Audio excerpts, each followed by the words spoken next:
Surprise, everyone! We've got a bonus episode today.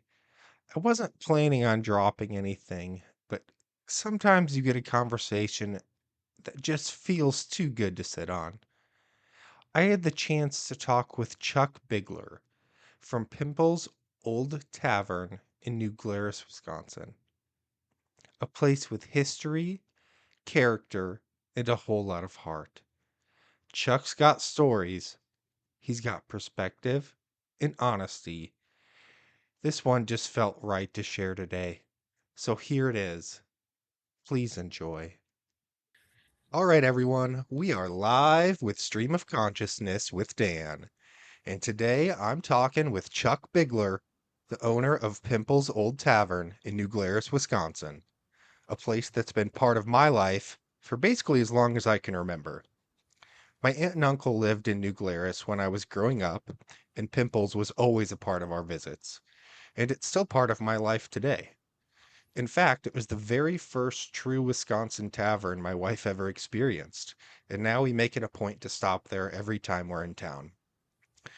Chuck actually lived behind the tavern and later bought it to preserve the history, the charm, and the old world Swiss feel that makes Pimples such a special place.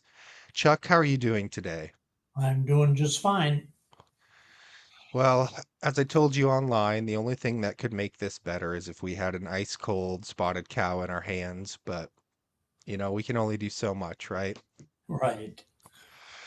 So before we get into the history of pimples, I kind of wanted to just talk about what your childhood looked like growing up in New Glarus, um, and yeah, just kind of talk about that, what you looked like as a kid, just to kind of humanize the man behind kind of the pimples legacy, if you will.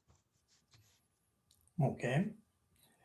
Well, I was born in New Glarus several years ago, and I grew up there. My grandparents owned a tavern in New Glarus, which is Oh, still there, still thriving. My grandfather came from Switzerland. He was a bricklayer, and he wanted to build a tavern in New Glarus, and he wanted to build it Swiss style.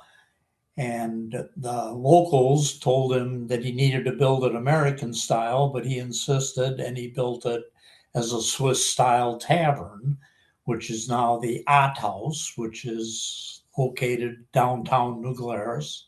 It still has its original Swiss look to it. And it was basically probably the first Swiss style building in New Glarus. wow. So I spent my childhood hanging around Grandma's Tavern and grew up in New Glarus and had no desire to ever leave New Glarus. I liked it. It was a small town, had a great feel, and the thought never entered my mind of leaving. I did go to college for 4 years over in Platteville, got an English Okay. degree, and obviously never used that except the English part of maybe running a tavern. But Right. I settled in a house behind the tavern. It was for sale. I was looking for my first house to buy, and this one came available. I had known the older couple that had lived in the house, and I knew their five grandchildren. And when she passed away, I knew the house was going to become for sale. So I asked one of the grandkids if they were going to sell the house, and I'd like to have first crack at it. Well, it's Mhm. located in the middle of a block, and it just happens to be behind Pimple's Tavern. We shared the driveway with Pimple's, and I got to know Otto Pimple, who ran the tavern for 58 years. I got to know him very well. He was my next door neighbor, my only neighbor, because we were right downtown. And I purchased the house and was living there in 1975 until the tavern came up for sale, or I heard that Otto wanted to sell the tavern in 1993. So I approached one of the grandkids and Otto's and said I'd be very interested in purchasing the tavern. And they told me, well, he'd be more than happy to have you own it. And I basically had only one goal in mind, and that was to preserve it and not have it turn into being a so-called maybe biker bar, a place where there was going to be live music, Hmm. something that would pretty much diminish the value of my house, which was located right behind it. Hmm. So I purchased the tavern as a hobby and kept my regular full time job at the car dealership in town and decided I would try it for probably 5 years and see what happened. So I hired girls to run it. I would clean it in the morning before I went to work. They would run it. I would check on them at noon and make sure everything was going okay. We added food to the menu that Otto never served food. Oh, Um, interesting. I didn't know that. yep, we needed to do something to add to the income.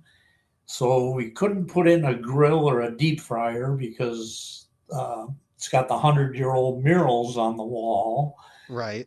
We didn't want to take a chance on the grease and smoke from the frying material. So we came up with a menu that included cold sandwiches, cheese plates, pulled pork sandwiches, Italian beef, any soup, chili, anything that we could do in a slow cooker or soup warmer. And we operated it like that. Well, all of a sudden, 5 years had gone by and it was going okay. So I figured, well, we'll just keep doing it this way. And all of a sudden, it was 20, 28 years, and it Jeez. was time to retire from my real job. So the tavern went from being a hobby to my retirement, so to speak. So that's the mode I'm in right now. I'm running it basically the same way. Got the girls that run it. I help them out when they need to. They watch me, and if they think it's time for me to go home, they send me home. And but it's been an absolute blast. I mean, I couldn't imagine anything other for my 34 years that I've been there. Hmm. It's very enlightening. I've met so many people that I couldn't count how many. It would be impossible, but I've had a lot of fun doing it, and I hope I can just continue on for a while, anyhow. Yeah, well, it really shows. Like I said, it's just you get there, like you said, those murals on the walls. The kitchen looks like it's about 5 square feet, if you could even call it a kitchen. Man, Uh, that might be but a stretch at 5 feet. I'm not sure. but But it's it just has something. something about it. It has, and it still holds true with me. There's something in the air that just wraps its arms around you and wants Hmm. you to explore it further. It's an incredible place, and I'm only the third owner since 1893.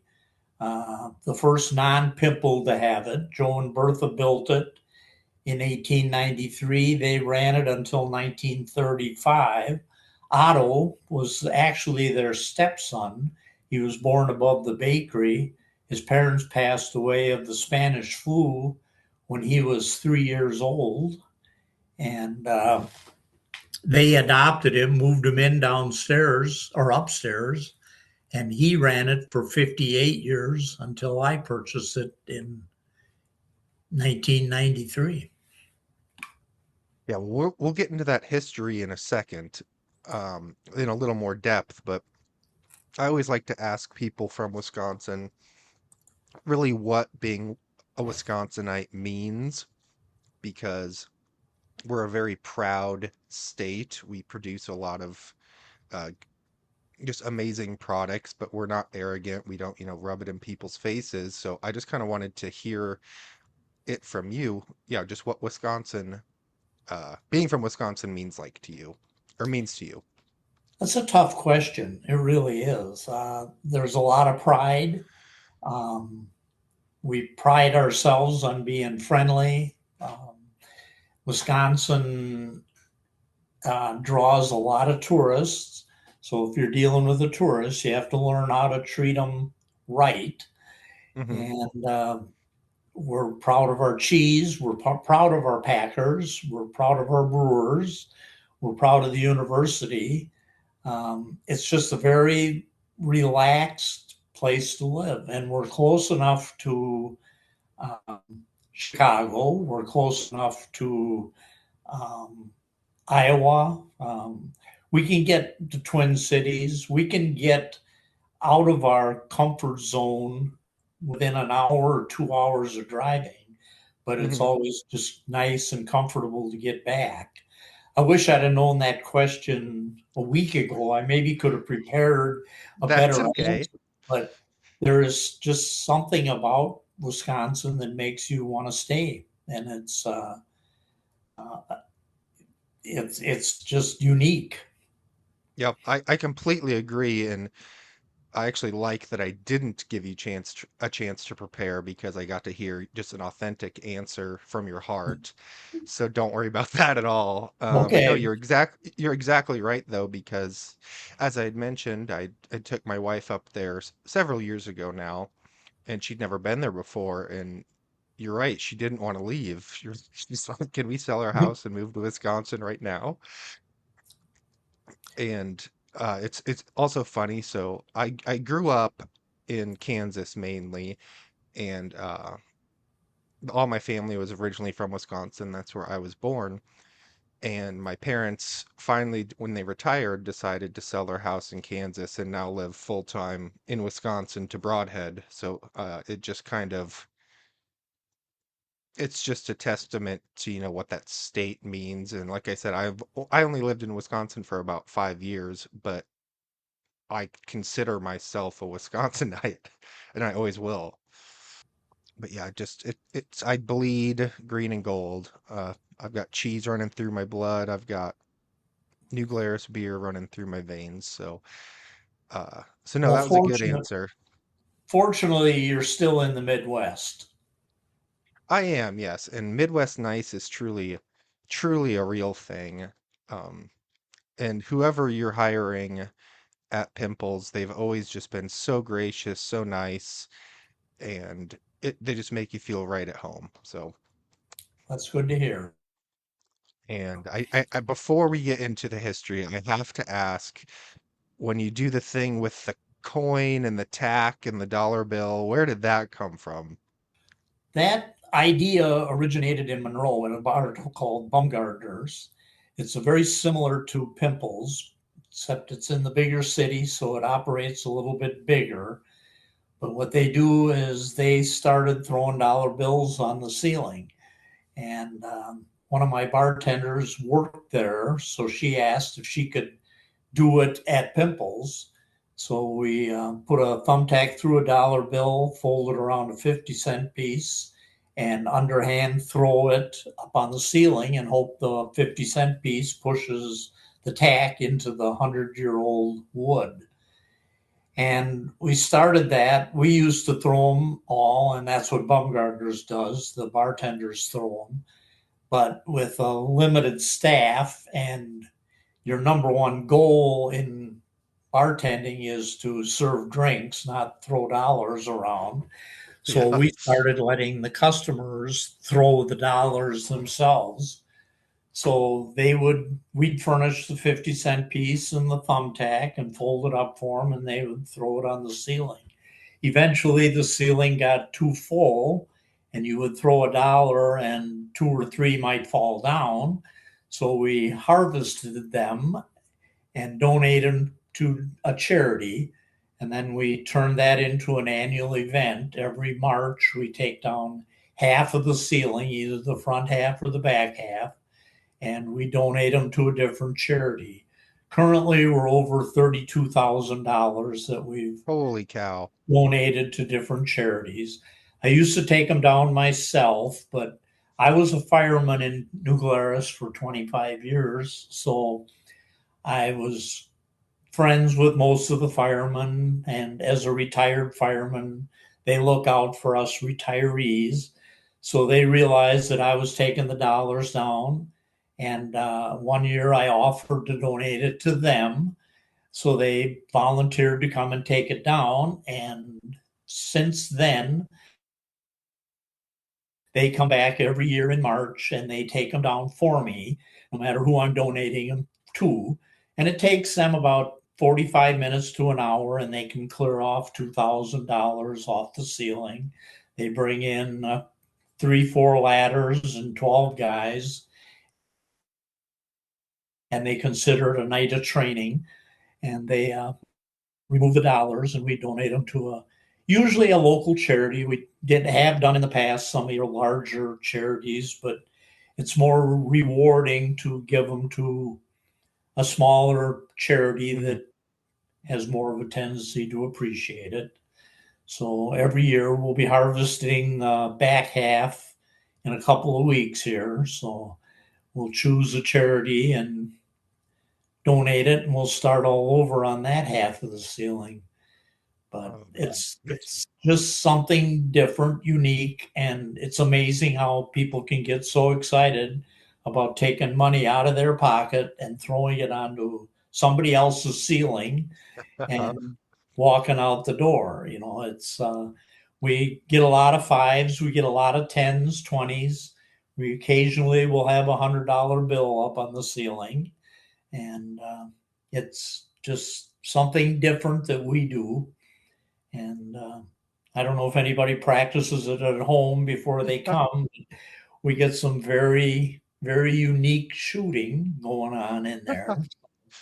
yes, I was going to ask, is there a strategy to make I sure that always it tell sticks? people to not look up when you're throwing, look straight ahead, bend your knees, follow through, and that seems to work the best. We found that softball pitchers are the best at it because it seems to be a normal rhythm.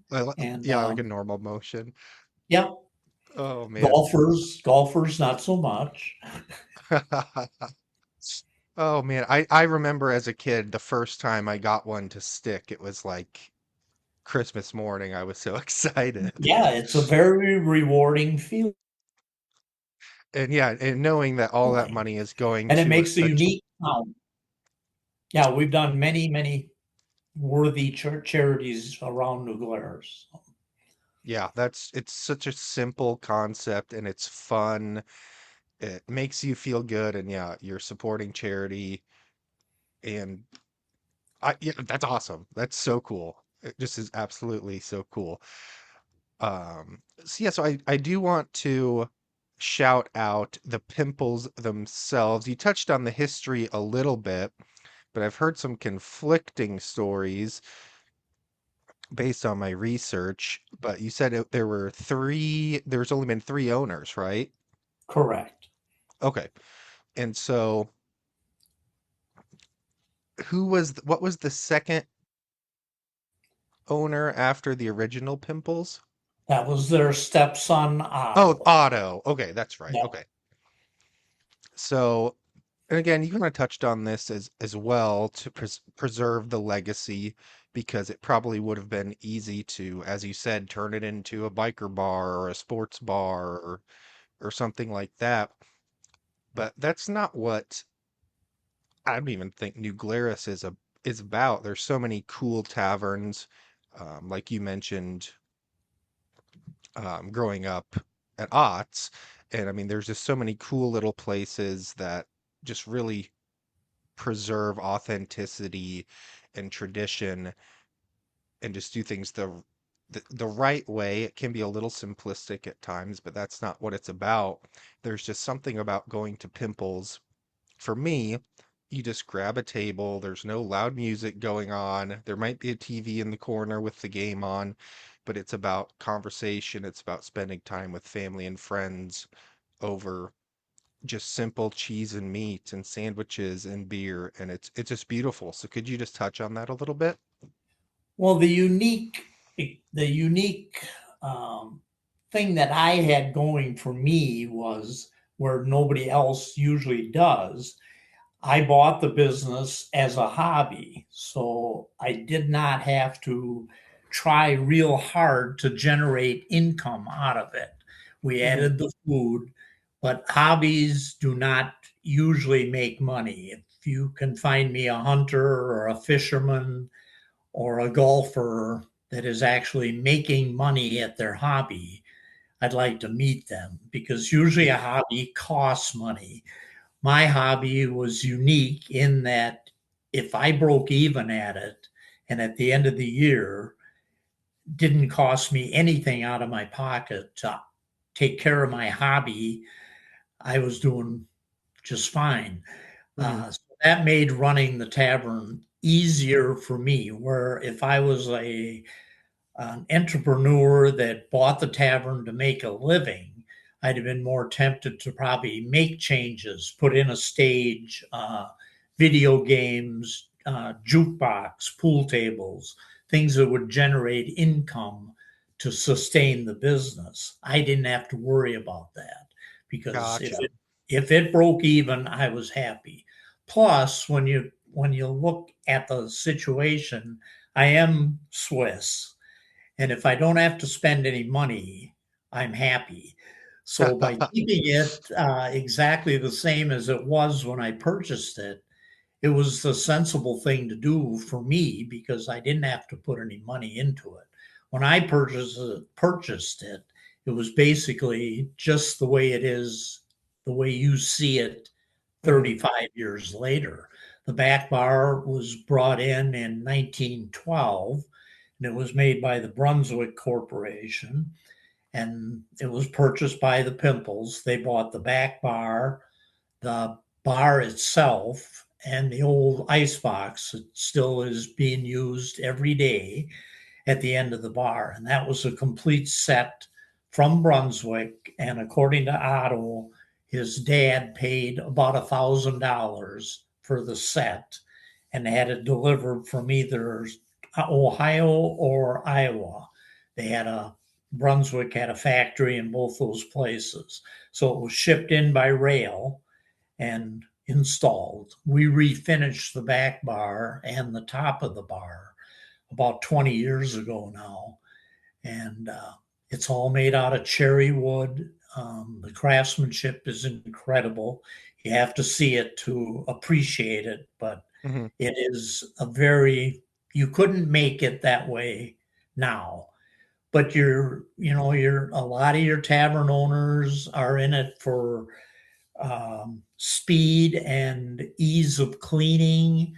And a lot of those old bars got torn out, broken up, thrown away, and replaced with Formica, which is definitely easier to keep clean. It always looks the same. It doesn't darken with age. Um, the It takes furniture polish on my Brunswick, where you don't have to do that with the Formica. So Mhm. you can see where the tendency has been that way. But I think that what I found over the last probably 10 years is that especially the younger generation is really starting to appreciate history a little more than they did 35 years ago. When I bought the place, I would have young college age kids come in and they would instantly look around, say, "Oh my gosh, there's no jukebox, no video games, no pool table. What are we going to do in here?" And it kind of smells old. And I'd send them to the sports bar in town where I knew they'd be entertained. But now, over the last 4 or 5 years, I'm getting that same age group coming in and saying, "Wow, this place is cool. How old are these murals? How old is Mhm. that bar?" Because they're not seeing that every day. And for some reason, they're starting to appreciate history. And that's really makes me feel good. It really does. And I Well, love to tell the story. My goal is to every day in my retirement now is to grab a young couple that I can tell I've got a knack of knowing if they're going to be interested or if they're not, and just walk them around the inside of the place and give them the history of what's in the tavern. And Hmm. I've got a video on my website that you can view, and it's about a 19-minute video. And the high school kids did it as a project. They came in and they videoed it, and then I put a voice over it, so you can hear the almost the exact story I would tell you live if I can. So it's very rewarding. It makes me feel good. Well, good. Well, that's what it's all about. Um, so I was gonna ask, I feel like small town America has really declined in the last several decades, but when I go to New Glarus, I do feel like, and correct me if I'm wrong, but I do feel like the economy is pretty stable. You know, there's a pretty good downtown scene. I know it's very small, but I guess could you just touch on that because you go through small towns sometimes and it's just a ghost town. And so why do you think New Glarus is a little different? Well, I think it's because back in 1962, I was just a kid then, but the big industry in town was the pet milk plant. Pet milk, they made evaporated cans of milk, mostly for cooking. Came in a little, probably 4 or 5 ounce can. There was pet milk factories all over the Midwest. The headquarters was in St. Louis, I believe. But they employed just about everybody in New Glarus worked at the pet milk plant, either full time, part time, or delivering their milk from their Mhm. farm to the factory. Well, that went out of business in 62, and a lot of people became unemployed. The businesses that we did have needed a way to sustain their business, and they opted to go the tourism route. So they focused their industry as tourism. And we had a large embroidery factory that made lace. They had all their looms and everything were imported from Switzerland, Germany, and it became a destination for a lot of people. Back then, most of your parents sewed, your grandparents definitely were sewers, and they made all of their wedding dresses for the family. They would come to New Glarus to buy the material to make the wedding dresses. It was a booming, thriving embroidery factory. It was huge. So the businesses in town kind of piggybacked off of that and became little tourist destination shops. So if you came to New Glarus to buy your material, you came downtown to eat some authentic Swiss food and shop in your authentic Swiss shops. Well, not long after that, the New Glarus Brewing Company started, which is boomed into an unbelievably large corporation. It's Hmm. huge. Spotted Cow is that's a household name throughout the nation. It's only sold in Wisconsin and it's made right here in New Glarus. So we went from an industry to no industry to a huge industry in a short period of time. The New Hmm. Glarus Brewery Company started the same year that I bought Pimples, Oh, wow. 1993. So I always tell the joke that we started out together. We just grew at a little different speed. And but they have been wonderful for the community. If you tour the New Glarus Brewing Company, before you leave, they give you a little token. The token is only good if you come back into New Glarus to redeem it.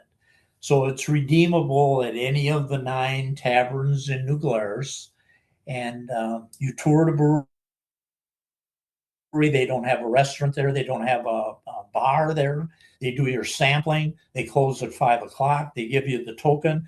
You come to my place and you walk in with this little token. And in the summer months during the tourism, I'll redeem 300 to 400 of those tokens a month, which means that they have put 300 to 400 people in my door in a Mm-hmm. month. A business the size of mine, the toughest thing, and especially with mine, is the toughest thing is to get the people to come in your door. I've got enough inside to offer them. Once I can get them in the door, they'll stay just because of all the history on the walls and the back bar and stuff. But to get them in is the tough part. And there Mm-hmm. she is at the brewery. I'm referring to the owner. She's putting 300 to 400 people in my door every month. And so it's a great relationship that we have between the business community and the brewery. Works very well. They bring out distributors from all over Wisconsin that come for meetings. They always make sure they bring them downtown to experience the town. Um, it's just a wonderful relationship.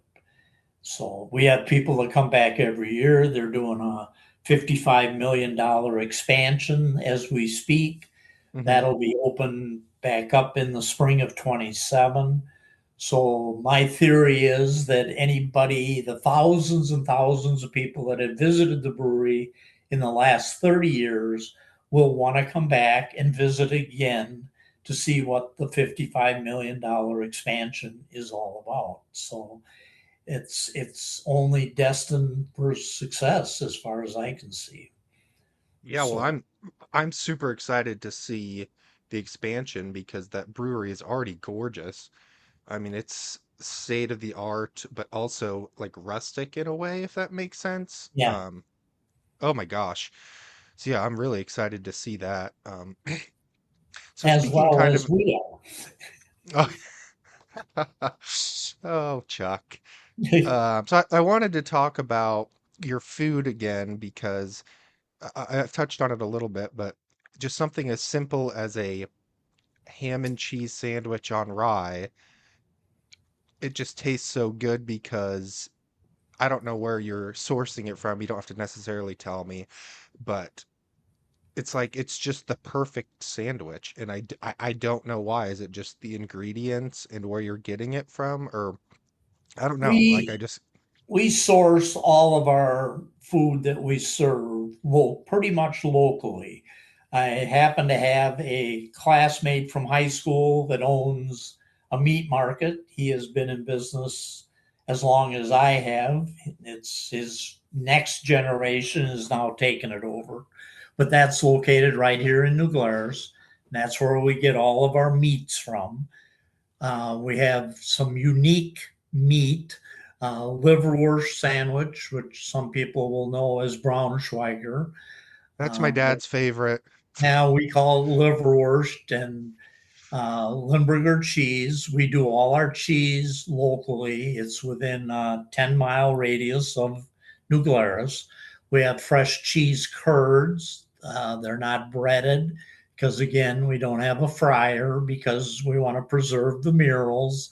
So Hmm. we have a unbreaded cheese curd. We call them a naked curd, but we pick them up weekly right from the factory. They're made with a Munster cheese, and we just heat them up in the microwave and they just melt in your mouth after the squeak happens because you got to have a squeaky curd.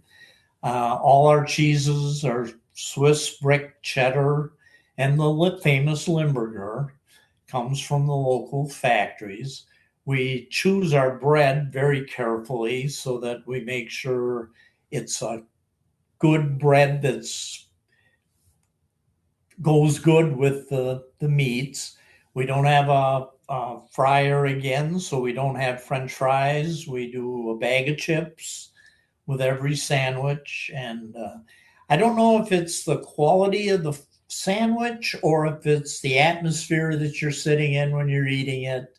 I've It's decided the it's the combination for me as a yeah, because I patron. have taken the bread and the meat home and made a sandwich. It doesn't taste the same in my kitchen as it does sitting at the bar eating exactly the same food. But Yeah, no, I completely agree with that. You and need that's the what makes it so combination, I special. guess. Hmm. No, 100% agree. And And we've talked about the murals, but we never really did mention the oh, I mayor. was literally just going to ask that People that because are people who hearing about the obviously, yeah, murals. yeah. So Uh, go ahead and talk about those because okay, they're back in really the cool. turn of the century, the last century, the 1900 one, the place, Pimples, was a boarding house. The Pimples lived upstairs, but they also rented out 13 rooms. And at the time, there were a lot of people coming from Switzerland to establish themselves in New Glarus or the New Glarus area. So before they could get established, they needed a place to stay. So Pimples was a boarding house. It had 13 rooms. The boarders paid 60 cents a day, and that was for 3 meals and a bed. And there was 13 rooms, one bathroom upstairs. So most of the time there was 13 guys staying upstairs sharing one bathroom, which can only envision had to be a very interesting situation first thing Mhm. in the morning. But these boarders, one in particular, a guy by the name of Albert Struben, uh, couldn't quite afford his 60 cents a day. And he asked Joseph Pimple if he could possibly paint murals on the big white walls that existed in the bar. So the Pimples found him 4 postcards of mostly family related things. Like the one is a town in Switzerland where Mrs. Pimple was actually born. And they had a Oh, cool. postcard, and Albert took the postcard, built some kind of a scaffold. We have no idea. We've never seen any pictures or any writing of what he stood on. But he painted these murals, which are about 8 by 10 foot in size and very detailed. There's grapevines all around the outside of the murals. Each one of those was painted by hand. There were no stencils back in those days. He had to build some kind of a scaffold, which he had to get up and down off of many, many, many times. He also was painting with a bar full of people that I assume were probably heckling him, telling him he missed the spot here or there. And he finished all 4 of the murals in 6 months. He started in June of 1913. He finished on New Cool. Year's Eve of 1913. And when he got done, he asked Joseph if they were to his liking. And Joseph said, "Oh my God, they are absolutely beautiful. Why are you even asking?" And Albert told him, he said, "Well, I have never done anything like this before. I was so desperate for a place to stay, I thought I'd give it a try." And they are fantastic. And over the years, the UW art department came down back in the 50s, which is now 75 years ago, but they came down and looked at them as far as restoring them, but determined that they were too far too far aged to bring Hmm. them back to what they were. And they were obviously covered in smoke. And so they recommended that they put a coat of polyurethane over them. Polyurethane, unfortunately, in the 50s was only one sheen of polyurethane, which happened to be very shiny. So they put this coat of polyurethane on them. It made them very shiny. They're very hard to photograph, but we can wash them with soap, water, vinegar. We cannot hurt them because we're just washing very similar to a polyurethane tabletop. We Hmm. can we can scrub them with a brush. We aren't going to hurt them any. But now they are what they are, and they can't be restored.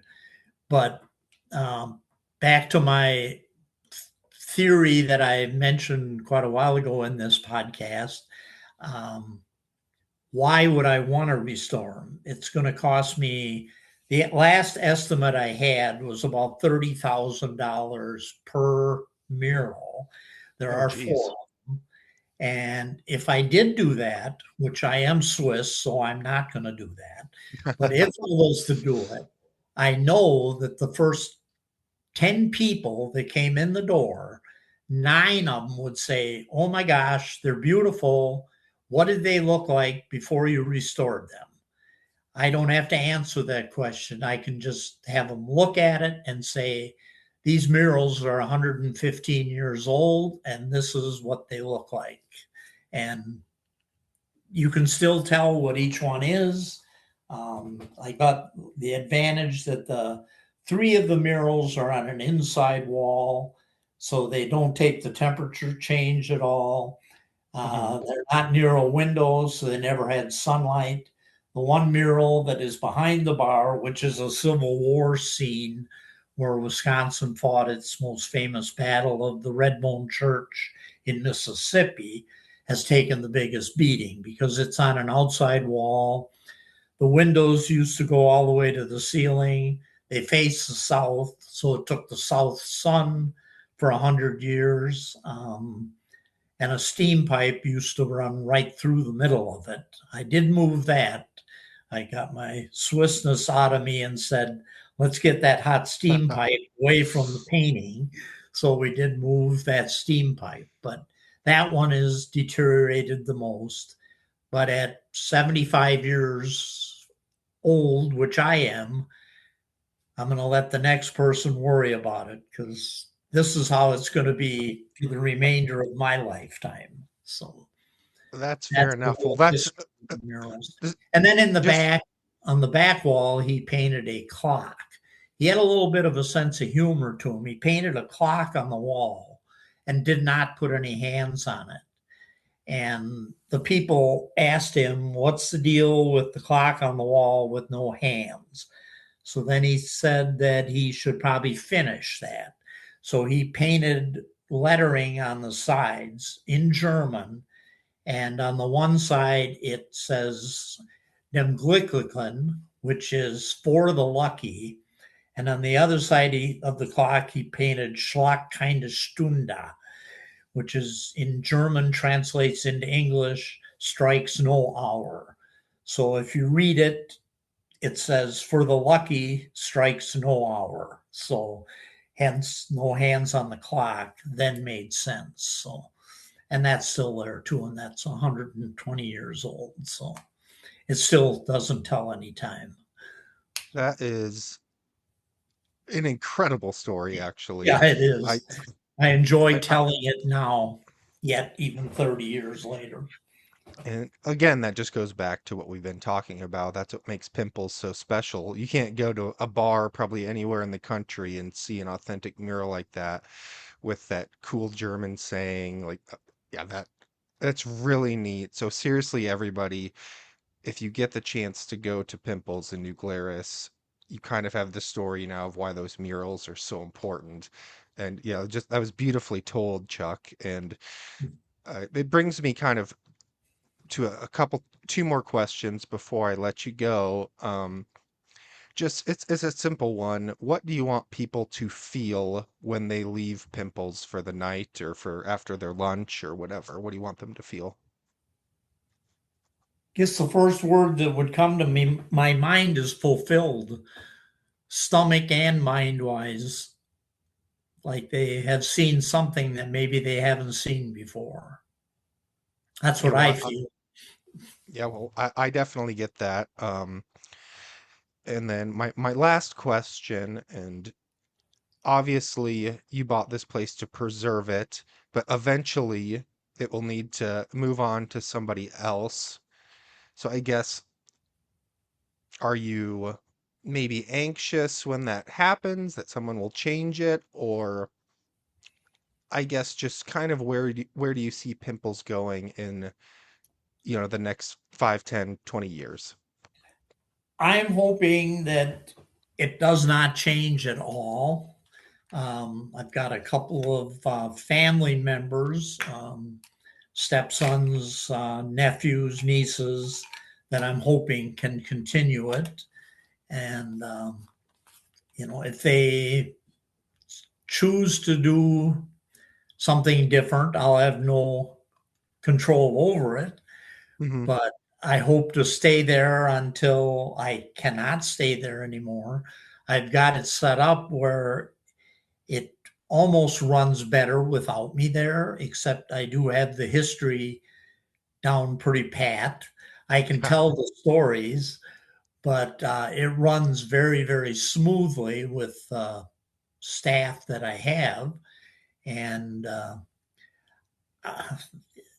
the future, you can't always control everything, but I'm hoping it's set up that it could continue on the way it is. I have apartments upstairs that will sustain some income, and a business next door that rents that will help the situation. So it can cash flow.